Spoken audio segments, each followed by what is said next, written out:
মাশাআল্লাহ, খুব পছন্দ হয়েছে। ওই মাঝখানে ডরে চিনোস নাকি রে? বাপ মা বাড়ি ঘর সব চিনি। তাড়াতাড়ি মোটরসাইকেল ঘোরা, পেছন পেছন চল। পিছন পিছন গেলে লাল কাঠ খাবেন। আর লাল কার্ড ঘোরা।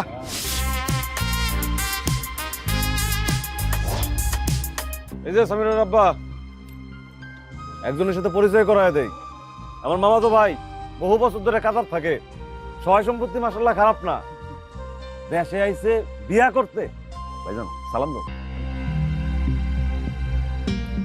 মুরব্বী আসসালামু আলাইকুম। মুরব্বী কিছু মনে করবেন না, আপনার মায়ের আমার খুব পছন্দ হয়েছে। দু এক দিনের মধ্যে আপনার বাড়িতে বিয়ের প্রস্তাব নিয়ে আসবো।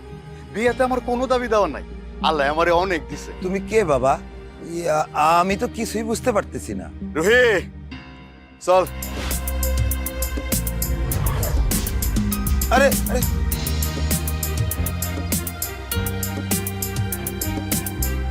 সামিরার বিয়ার প্রস্তাব আসছে। কি বলেন?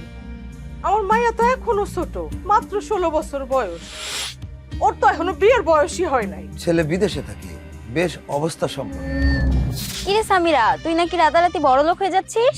হ্যাঁ, আর কয়েকদিনের মধ্যে আমি বিয়ের পিঁড়িতে বসতে যাচ্ছি। ছেলে বিদেশে থাকে, টাকা পয়সাও অনেক। কি বলিস তুই? তোর বিয়ের বয়স হয়েছে নাকি? আরে রাখ তোর বিয়ের বয়স। আমার পড়াশোনা পরীক্ষা এসব ভালো লাগে না। বাবার আর্থিক অবস্থাও এখন খুব খারাপ। বিয়েটা করলে বাবার দায়িত্বটাও শেষ। কি বলিস তুই? পাগল নাকি? এটা অবশ্যই একটি ভুল সিদ্ধান্ত। ও বলছে বাল্যবিয়ে একটি সহিংসতা।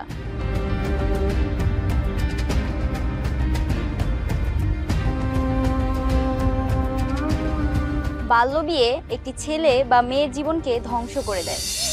আমি তো তোমাদের কাছে এটাই শুনতে চাইছিলাম। অবশ্যই আমি নিজের পায়ে দাঁড়াতে চাই। আমারও কিছু স্বপ্ন আছে। আমি আনুষ্ঠানিকভাবে বিয়ের প্রস্তাব দিলাম।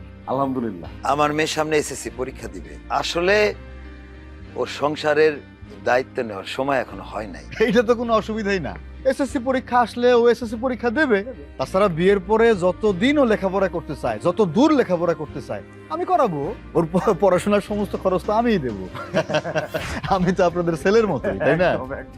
এইটা তো ভালো কথা। মোটেও ভালো কথা না। অল্প বয়সে মা হবার ফলে অনেক সমস্যার সম্মুখীন হয়েছি আমি। সেই সব সমস্যা যাতে আমার মেয়ের জীবনে না ঘটে, সেজন্য আমি আমার মেয়েরে অল্প বয়সে বিয়ে দেব না, যতই লোভ দেখান। চলো আমরা করি প্রতিবাদ, বাল্যবিবাহ বন্ধে তুলি লাল কার্ড।